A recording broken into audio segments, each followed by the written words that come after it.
Manchester United masih mengalami performa naik turun yang gak kunjung berakhir. Sektor bek sayap kanan maupun kiri menjadi titik lemah tim. Ruben Amorim gak punya pilihan lain dan sedang mengalami kebingungan. Setan Merah dinilai akan segera mendatangkan rekrutan anyar untuk menyelesaikan masalah ini. Mari kita bahas calon bek sayap yang cocok untuk Manchester United sebagai berikut. Jadi titik lemah sistem permainan Ruben Amorim. Manchester United mempunyai satu masalah pelik di bawah Ruben Amorim musim ini. Setan Merah tidak mempunyai bek sayap mumpuni, terutama di sisi kiri. Padahal posisi wingback memegang peranan kunci dalam skema 3 bek Amorim.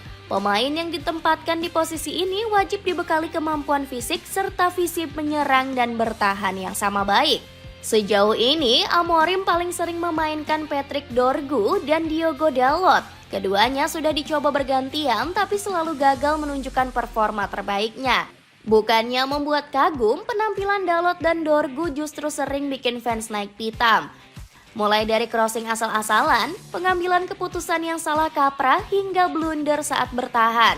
Saking kesalnya, Amorim sampai menyemprot Dalot dan Dorgu di hadapan awak media. Ketika saya melihat Dalot dan Dorgu, mereka tampil jauh lebih baik saat berlatih daripada di pertandingan. Saya rasa mereka berdua jauh dari level terbaik dan mereka tahu itu. Bahkan Amorim mengaku kerap dihantui rasa gelisah setiap kali melihat performa Dorgu.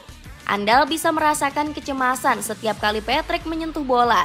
Saya bisa merasakan kecemasannya, ujar sang pelatih. Butuh bek sayap cepat berpengalaman. Masalah yang melanda Ruben Amorim langsung coba dibenahi manajemen. Kabarnya Manchester United sudah menyiapkan daftar wingback incarannya untuk bursa transfer mendatang. Nama pertama yang santer dikaitkan ke Old Trafford adalah Nuno Mendes. Penggawa Paris Saint-Germain ini punya atribut yang dibutuhkan Amorim dari seorang wingback. Mulai dari kecepatan, keunggulan fisik, serta kemampuan menyerang dan bertahan yang mumpuni. Bayangkan, bakal sengeri apa sisi kiri United jika Nuno Mendes diduetkan dengan Matheus Cunha. Setan Merah nggak perlu bergantung lagi dengan sisi kanan yang diisi Bryan Mbeumo dan Amad Diallo.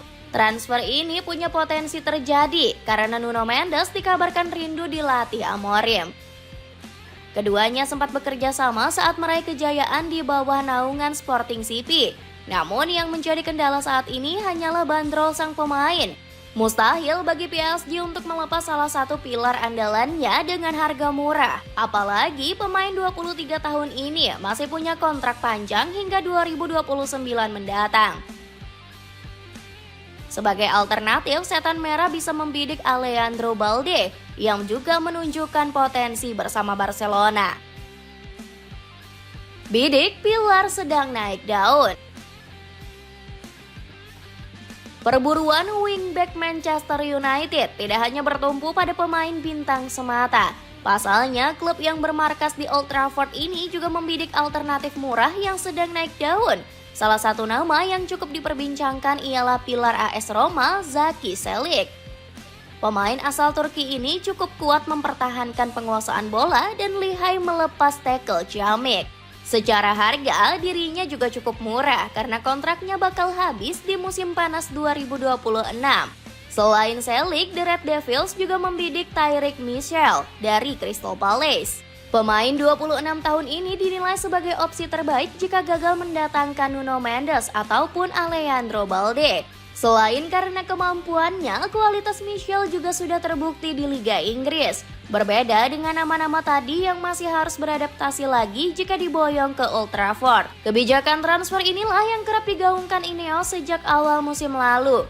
Terbukti pemain asal Premier League seperti Matheus Cunha dan Bryan Mbeumo langsung gacor di Old Trafford. Selain itu, Mitchell juga mempunyai bandrol cukup murah, yakni 25 juta euro saja. Sampai di situ saja pembahasan calon bek sayap yang cocok diboyong Manchester United. Berikan pendapat atau sudut pandang kalian tentang cerita ini.